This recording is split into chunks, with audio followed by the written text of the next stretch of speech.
ജയനമ്മയുടെ തിരോധാനവുമായി ബന്ധപ്പെട്ട് നിലവിൽ കസ്റ്റഡിയിലുള്ള സെബാസിനെ അറിയില്ല എന്നാണ് പക്ഷേ സഹോദരൻ സാവിയോ മാണിയുടെ പ്രതികരണം. ഡിസംബർ 23-നാണ് ജയനമ്മയെ കാണാതായത്. 4 ദിവസം കഴിഞ്ഞ് പോലീസിൽ പരാതി നൽകിയിരുന്നു.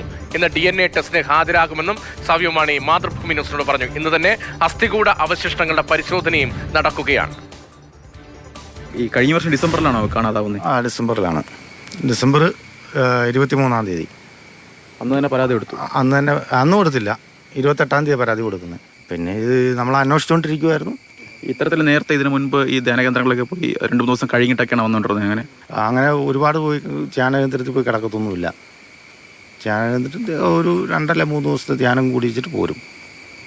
അത് 3-4 മാസം അല്ല, വർഷത്തിൽ 1-2 ഉള്ളൂ. അല്ലാതെ എന്നും ധ്യാനകേന്ദ്രത്തിൽ പോകുന്ന ആളല്ല താനും. ഇനി അഥവാ പോയിട്ടുണ്ടെങ്കിൽ എന്നെ വിളിച്ച് പറയാതെ പോകത്തുമില്ല.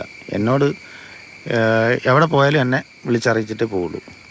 ഈ അവസാനം ഡിസംബർ ഈ പോയ സമയത്ത് അവസാനം ഡിസംബർ 23-ാം തീയതി ആ സമയത്ത് വിളിച്ചിട്ടുണ്ടായിരുന്നു? വിളിച്ചിട്ടുണ്ടായിരുന്നു. 23-ാം തീയതി രാവിലെ ഒരു 7:30-ക്കും 8-നും ഇടയ്ക്കായിട്ട് എന്നെ വിളിച്ചിട്ടുണ്ടായിരുന്നു. എന്താ പറഞ്ഞത്? ഞാനന്ന് ഇവിടെ ഇല്ലായിരുന്നു. എനിക്കൊരു വർക്കുണ്ടായിരുന്നു. ആ വർക്കിന് പോയിച്ചിട്ട് ഇവിടെ വന്ന് ഞാൻ ഉറങ്ങുമായിരുന്നു. അപ്പോൾ എന്നോട് ചോദിച്ചു എപ്പോഴാണ് വന്നത്. ഞാൻ പറഞ്ഞു ഒരു 4:30 വെളുപ്പിന് 4:30 വന്നു, ഞാൻ ഉറക്കത്തിലാന്ന് പറഞ്ഞു. അത്രേ പറഞ്ഞുള്ളൂ. അല്ലാതെ വേറെ കൂടുതൽ ഞങ്ങൾ പുള്ളിക്കാരത്ത് സംസാരിച്ചില്ല. ധ്യാനത്തിന് പോകുന്നൊന്നും പറഞ്ഞില്ല? ഇല്ല, അങ്ങനെയുള്ള ഒന്നും പറഞ്ഞിട്ടൊന്നുമില്ല. അതിനെപ്പറ്റിയൊന്നും പറഞ്ഞിട്ടില്ല. ദുരൂഹത തുടരുന്ന കേസാണ്. ആരുടെ മൃതദേഹ അവശിഷ്ടമാണ് എന്ന കാര്യത്തിൽ ഒരു സ്ഥിരീകരണത്തിലേക്ക് എത്താൻ വേണ്ടിയുള്ള ശാസ്ത്രീയമായ പരിശോധനകളിലേക്കാണ് കിടക്കുന്നത്. ജയനമ്മയുടെ മൃതദേഹ അവശിഷ്ടമാണോ അതോ മറ്റാരുടെയെങ്കിലും ആണോ എന്ന കാര്യത്തിലൊക്കെ ഇനിയും വ്യക്തത ഉണ്ടാകേണ്ടതുണ്ട്.